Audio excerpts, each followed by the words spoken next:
Ezoro brakata rababrada slorianda rababro. Laide lori barala soro barala glorianda rabasekata. Prenda brada soro barala glorianda rababu. Pretaba cantala yanta lababo.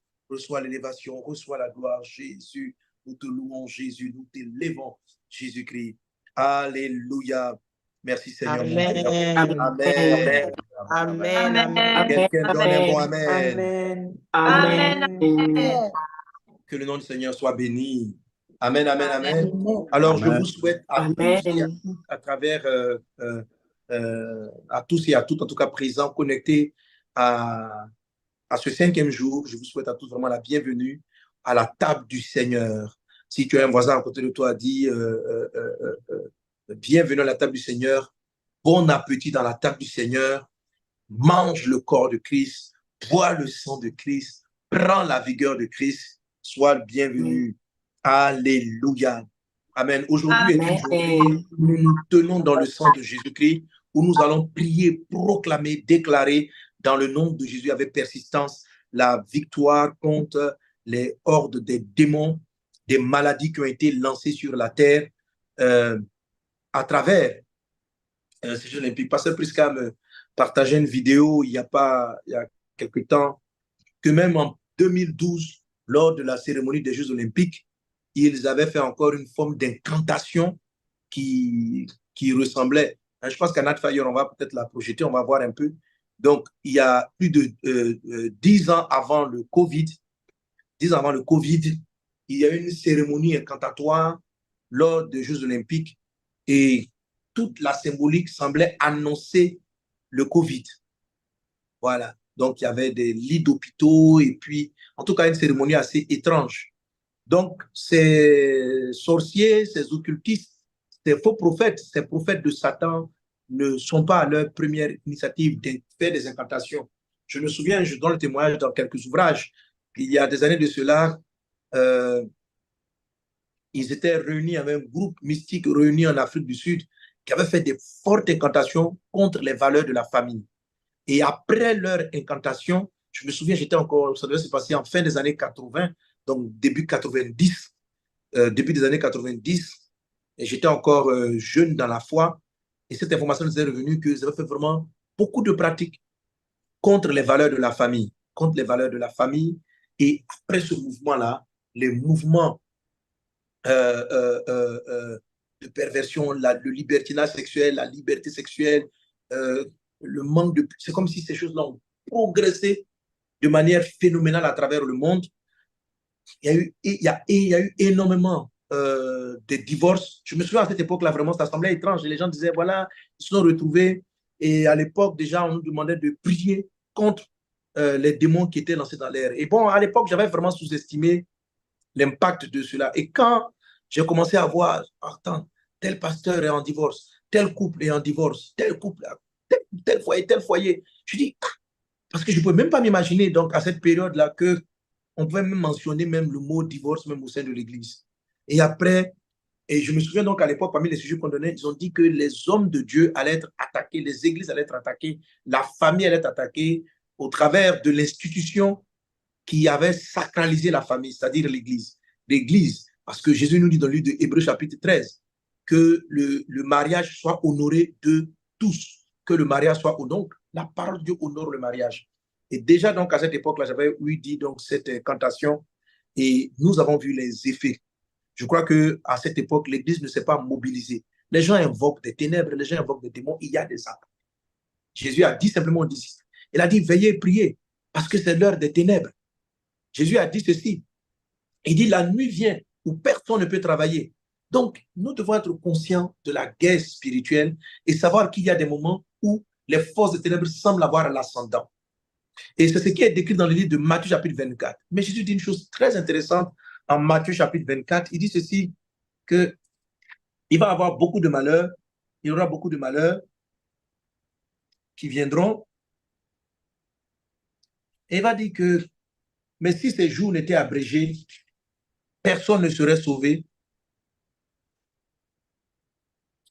Je lis au verset 22, il dit, je lis au verset 21 même, il dit, car alors la détresse sera si grande qu'il n'y en a point de pareil depuis le commencement du monde jusqu'à présent et qu'il n'y en aura jamais. Et si ces jours n'étaient abrégés, personne ne serait sauvé, mais à cause des élus, ces jours seront abrégés. À cause des élus, ces jours seront abrégés. Amen. Donc, le Seigneur décrit une période de calamité, de détresse. Quand il dit personne ne serait sauvé, le salut dont il est question ici n'est pas le salut pour aller au paradis. C'est-à-dire, si on n'avait pas abrégé ces jours-là, la plupart des humains allaient périr, allaient mourir, vous allez être victimes de ces calamités dont il est décrit. Mais la Bible dit, à cause des élus, ces jours ont été abrégés. Ça veut dire que les chrétiens, les élus que nous sommes, nous avons le pouvoir et la capacité de réduire l'influence des hordes de démons lorsqu'elles sont lancées dans l'environnement, lorsqu'elles sont lancées dans l'atmosphère. Et c'est ce que nous sommes en train de faire en ce moment-là. Et nous allons réussir par la grâce de Dieu. Alléluia. Amen. Amen. Amen. Et parmi les grands secrets que nous a révélé le Seigneur comme arme spirituelle, il y a le repas du Seigneur, il y a la Sainte Seine. Amen. Tu es comme Israël à la Pâque, la toute première Pâque en Égypte, en train de sortir, en train de te réfugier sous le sang qui était sur le linteau des portes, en train de te réfugier, en train de manger l'agneau. Tu es en train de te réfugier. Mais chaque fois que nous prenons la Sainte Seine, pendant ces 40 jours de jeûne, ce n'est pas seulement nous qui sommes sous le rocher, ce n'est pas seulement nous qui sommes sous la protection, mais c'est nos villes, nos quartiers, nos villes, les endroits, parce que nous élevons et nous proclamons le nom du Seigneur. Jésus a dit de veiller et de prier. Amen. Alors, comme texte d'invitation à la Sainte Seine aujourd'hui, je vais te lire Genèse chapitre 15 encore. Genèse chapitre 15. Non, pardon, Genèse le chapitre 14, que dis-je? Genèse le chapitre 14 au verset 17. La Bible dit, après qu'Abraham fut revenu vainqueur de Kédor Laomer et des rois qui étaient avec lui, le roi de Sodome sortit à sa rencontre dans la vallée de Chavé, qui est la vallée du roi. Melchisédek, roi de Salem, fit apporter du pain et du vin. Il était sacrificateur du Dieu Très-Haut. Il bénit Abraham et dit, « Béni soit Abraham par le Dieu Très-Haut, maître du ciel et de la terre. Béni soit le Dieu Très-Haut qui a livré tes ennemis entre tes mains. » Et Abraham lui donna la dîme de tout. Le roi de Sodome dit à Abraham, « Donne-moi les personnes et prends pour toi les richesses. » Abraham répondit au roi de Sodome, « Je lève la main vers l'Éternel, le Dieu Très-Haut, maître du ciel et de la terre. Je ne prendrai rien de tout ce qui est à toi, pas même un fil ni un cordon de soulier, afin que tu ne dises pas, j'ai enrichi Abraham rien que pour moi. » Seulement, bref, ce qu'ont mangé les personnes, etc. Amen. Amen. Et j'ouvre encore ma Bible dans le psaume 110. Le psaume 110, verset 4. Donc, on va commencer au verset 2. L'Éternel étendra de Sion le sceptre de ta puissance. Domine au milieu de tes ennemis. Je reprends cette partie. Domine au milieu de tes ennemis. Je te dis à toi, domine au milieu de tes ennemis. Amen. Déclare avec moi, je domine au milieu de mes ennemis. Déclare avec moi, je domine au milieu de mes ennemis. Déclare avec au moi, milieu de mes ennemis. je domine Je domine au milieu au milieu de mes ennemis. Amen. Amen. Il est dit, ton peuple est plein d'ardeur quand tu rassembles ton armée avec des ornements sacrés du sein de l'aurore. Ta jeunesse vint à toi comme une rosée. L'Éternel a juré et il ne s'en repartira point. Tu es sacrificateur pour toujours à la manière de Melchisédek. Le Seigneur, à ta droite, brise des rois au jour de sa colère. Il exerce la justice parmi les nations. Tout est plein de cadavres. Il brise des têtes sur toute l'étendue du pays. Il boit au torrent pendant la marche. C'est pourquoi il relève la tête. Alléluia. Amen. Amen. Alors, dans ces deux passages que je viens de lire, il est question de Melchisédek, ce roi étrange. La Bible en parle dans le livre encore de Hébreux chapitre 7 à partir du verset 1. Alors, la Bible dit que c'est un roi. La Bible le présente comme étant le roi de Salem. Salem, c'est le premier nom qu'avait Jérusalem. Et le nom Salem signifie la paix. Amen. Donc, Amen. c'est ce dont parle l'apôtre Paul en hébreu, Je rappelle que, moi je crois que c'est l'apôtre Paul qui écrit Hébreu. Voilà. Et il dit ici, en effet, ce Melchisédek, Hébreu 7.1, roi de Salem, sacrificateur du Dieu très haut, qui alla au-devant d'Abraham lorsqu'il revenait de la défaite des rois qui le bénit, et à qui Abraham donna la dîme de tout, qui est d'abord roi de justice, d'après la signification de son nom, ensuite roi de Salem, c'est-à-dire roi de paix. Alléluia. Amen. Amen. Amen. Amen. Alors, Melchisédek est le roi de justice, c'est-à-dire Melchisédek était la manifestation de la justice de Dieu. Melchisédek était la manifestation de la justice de Dieu. Et quand vous continuez le passage de Hébreu, il est dit de Melchisédek, il n'a ni père ni mère, il est fait autrement dit, Melchisédek est présenté comme étant une image du Christ Jésus, comme étant une image du Seigneur Jésus-Christ. Voilà qui est Melchisédek. Et son nom signifie roi de justice, c'est-à-dire qu'il règne et il amène la justice divine. Et de deux, il est le roi de Salem. Ce que le passage veut dire, ça veut dire qu'il est le roi de la paix. C'est-à-dire sa présence instaure la paix. Sa présence instaure la paix. La paix, ça signifie ceci, le repos, le calme. La paix signifie ceci, la victoire sur tes ennemis. La victoire sur les ennemis. La paix signifie qu'il n'y a plus de guerre. La paix signifie la paix, tout simplement. Amen. Et Amen. ce roi-là est le roi de justice, c'est-à-dire sa présence augure la fin d'une forme d'injustice. Et alors ça, c'est pour la présentation de Melchisédek. Et dans le psaume chapitre 110, si vous remarquez le psaume 110 qu'on a lu donc, précédemment, le psaume chapitre 110 le présente comme arrivant pendant des périodes de troubles et de guerre. Si tu remarques bien, il est dit, l'Éternel étendra de Sion, le psaume 110, verset 2, le sceptre de ta puissance. Domine au milieu de tes ennemis. Ton peuple est plein d'ardeur. Quand tu rassembles ton armée avec des ornements sacrés au sein de ta jeunesse, etc. Et puis au verset 4, l'Éternel a juré, il ne se repentira point. Tu es sacrificateur pour toujours, à la manière de Melchisédek, le Seigneur à ta droite, etc., brise des rois au jour de sa colère. Donc, on voit dans ce passage du psaume 110 que Melchisédek amène la victoire, vient finaliser la victoire contre les ennemis. Il amène la paix de Dieu. Il amène la paix de Dieu. Donc, un peu comme quand Jésus prend cette figure de Melchisédek, il vient en période de guerre contre les ennemis et il amène la victoire de Dieu. Alléluia. Amen. Et tu peux le voir dans le psaume 110. Alors, la première fois dont il est question de Melchisédek, on voit dans Genèse chapitre 14 que, je reprends le texte qu'on a lu au départ, il est dit, verset 18, Melchisédek, roi de Salem, apporta du pain et du vin. Verset 18, Melchisédek, roi de Salem, fit apporter du pain et du vin. C'est-à-dire que lorsque Melchisédek est venu à la rencontre d'Abraham, lorsque la justice de Dieu est venue à la rencontre d'Abraham, lorsque la paix de Dieu est venue au-dessus, lorsque il est venu confesser qu'Abraham domine sur ses ennemis. Quand tu continues la suite, il est venu célébrer la victoire, marquer la victoire. Et Abraham a compris que la victoire contre ses ennemis était manifestée par la présence, parce que Abraham l'a honoré avec les fruits de la victoire. Abraham lui a apporté la dîme de tout ce qu'il avait obtenu comme gain dans cette guerre. Il lui a apporté la dîme de tout, reconnaissant que Dieu était là avec lui dans cette bataille. Mais l'élément par lequel Melchisédek est arrivé, Melchisédek est venu avec du pain et avec du vin. Le pain et le vin, comme tu le sais, ce sont les éléments de la Sainte Seine. Donc Melchisédek, bien des siècles avant Jésus-Christ, a instauré la Sainte Seine. Il est venu avec la Sainte Seine.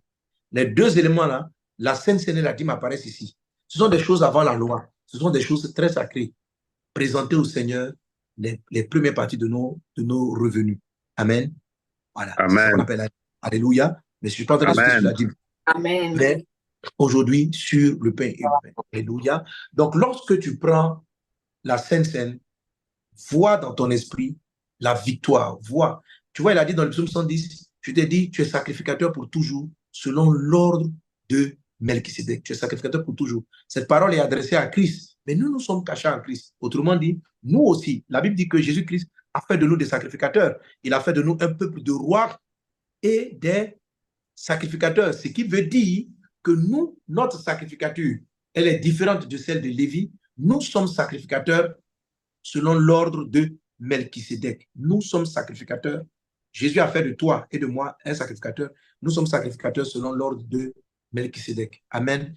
L'ordre de la justice, l'ordre de la paix de Dieu, l'ordre de la victoire de Jésus-Christ. Et je termine avec cela avant qu'on ne prenne la Sainte Seine.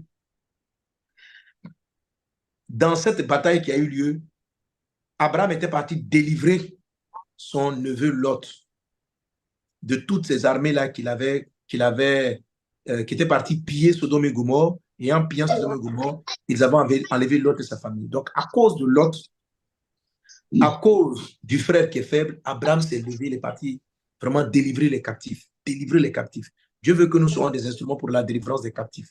Et quand Abraham est parti le faire, le roi de Sodome, or, vous savez que Sodome, c'est la perversion, est venu dire merci à Abraham. Et il voulait donner de l'argent à Abraham. Abraham dit niet. Abraham avait compris dans le sens qu'il ne devait rien avoir avec l'esprit du monde. Même si la victoire d'Abraham était profitable au roi de Sodome, Abraham ne voulait rien avoir avec le roi de la perversion. Il n'y avait pas de compromis. Il dit, bon, aujourd'hui, ma victoire a été aussi la tienne. En triomphant de ces rois-là, j'étais aussi, toi aussi, tu as aussi eu le retour de tous tes trésors et toute ta richesse. Et moi, je ne prends rien avec ça. Qu'il n'y ait aucun compromis entre nous et le monde. Aucune compromission entre nous et le monde. Alléluia. Ce jour, donc, face aux hordes des démons qui ont été relâchés dans l'atmosphère, face aux hordes des esprits impurs qui ont été relâchés dans l'atmosphère, pour amener la mort par des épidémies. Je sens vraiment fortement l'ennemi vouloir relâcher une épidémie. Il n'a pas réussi son coup avec le Covid, mais vouloir relâcher avec des épidémies. Vous voyez? Mais la prière, chaque fois, arrive à arrêter ce qu'ils sont en train de prévoir faire. Mais libérer. Donc, dernièrement, on a entendu parler de Mpox, et puis il y a d'autres choses. Voilà. Certaines vont prendre selon les prophéties, mais tu seras gardé, tu seras protégé. Amen. Les jours seront appliqués à cause des élus, à cause des élus, à cause de toi, à cause de moi. Amen. Alors, Melchisédek est venu avec le pain et le vin pour communier avec Abraham. Aujourd'hui, le Christ de victoire, le Dieu de justice, le Dieu de la paix, le Dieu de la paix vient pour communier avec toi. Jésus, le prince de paix, vient communier avec toi. Viens communier avec toi. Alléluia. Alors, sur cette base, nous allons prendre le corps et nous allons rendre grâce. Tu vas soulever. Seigneur Jésus-Christ, je veux te dire merci. Il y a tellement de richesses dans la Sainte Seine, tellement de mystères dans ce que tu nous as donné et de faire cela en mémoire de toi. C'est pourquoi chaque jour nous sommes privilégiés d'avoir la révélation de la Sainte Seine. Apprends-nous à te connaître davantage chaque fois que nous communions avec toi. Comme les premiers apôtres, nous voulons persévérer dans la communion, persévérer dans la rupture du pain. Merci Seigneur Jésus pour ce privilège. Après avoir rendu grâce, il l'a rompu. On va rompre.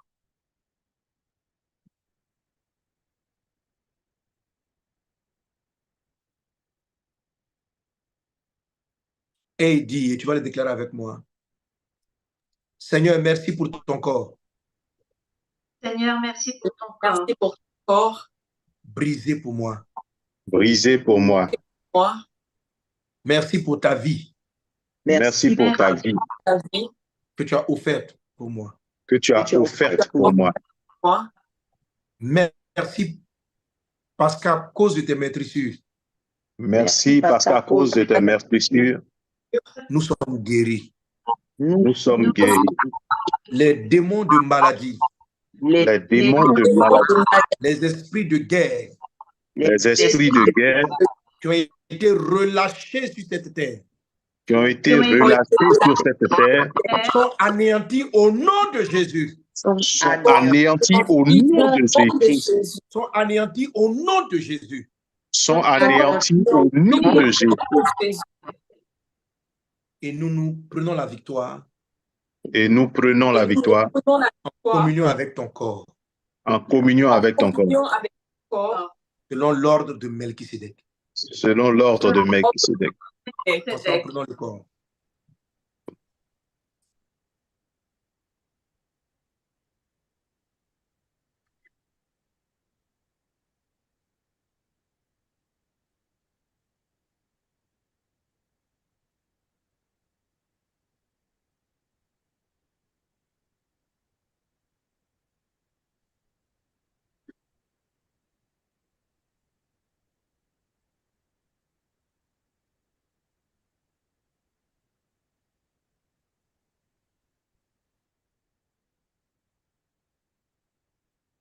Nous tenons la coupe de l'Alliance.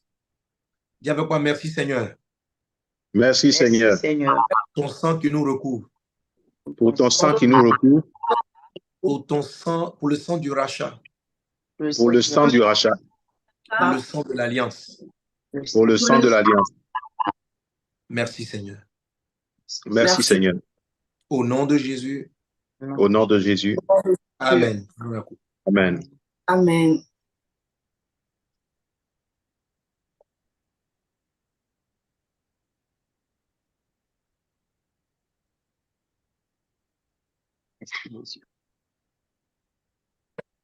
Alléluia. Amen. Amen. Amen. Alors, soldats de Dieu, vous avez vu dans ce passage du psaume 110, il est dit, il a regroupé son armée. Nous sommes l'armée de Dieu. Nous sommes ces élus-là qui, de par leur prière, qui à cause d'eux, nous sommes ces élus qui faisons arrêter. Il va y avoir des temps difficiles. Les disciples auraient pu ne pas renier Jésus s'ils avaient veillé à faire ce que Christ leur avait demandé. Mais ils ont sous-estimé la prière et le combat spirituel cette nuit-là.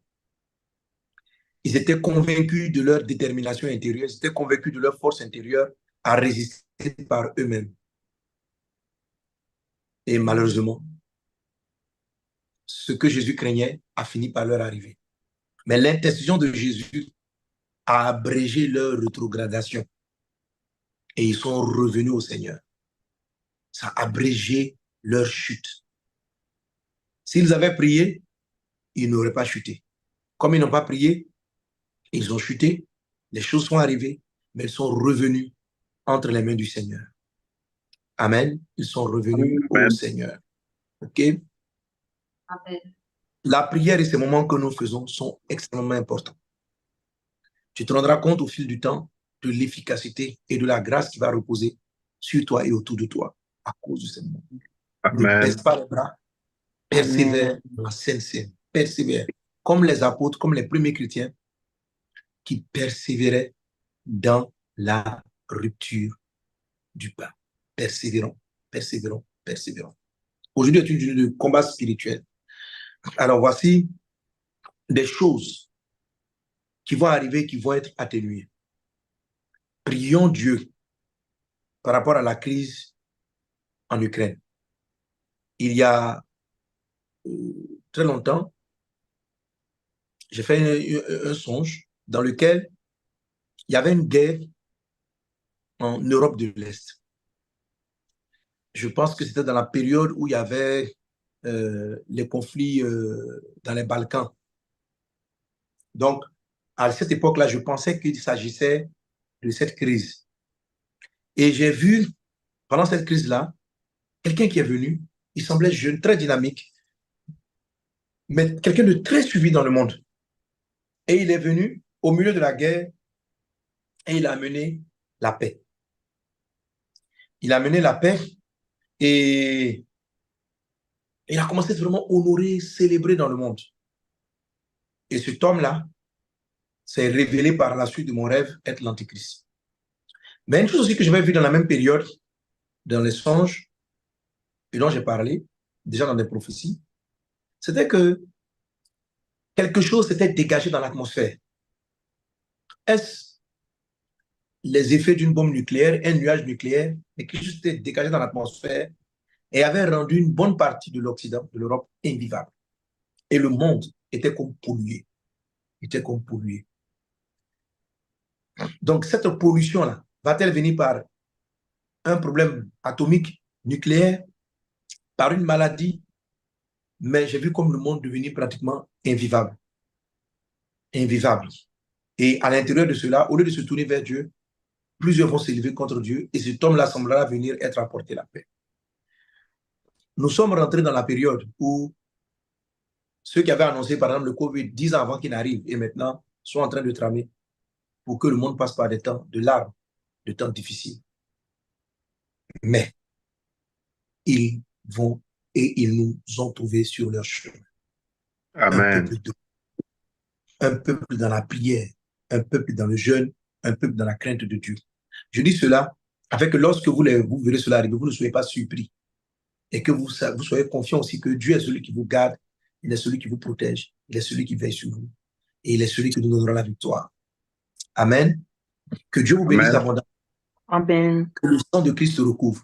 Donc, prions beaucoup pour les nations, prions pour la paix dans les nations, prions pour la paix de Dieu dans le Moyen-Orient, prions pour la paix de Dieu en Ukraine, prions pour la paix de Dieu en Afrique, prions pour la paix de Dieu.